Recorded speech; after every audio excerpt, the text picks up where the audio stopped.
अनुसूचित जनजाति कल्याण से जुड़े योजनाओं के माध्यम से जनजातियों के सामाजिक, आर्थिक एवं शैक्षणिक उत्थान के लिए सतत प्रयत्नशील रहूंगा। मैं यह भी शपथ लेता हूँ कि सहभागी लोकतंत्र की भावना को प्रत्येक नागरिक तक पहुँचाने का प्रयास करूंगा तथा सभी आदि कर्मयोगी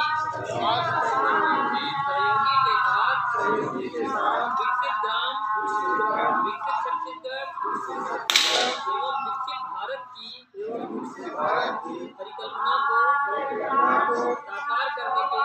साकार करने के लिए सतत प्रगति हेतु उत्तरदायी शासन को लाने में अपना योगदान दूंगा। जय हिंद, जय छत्तीसगढ़। जय जोहार।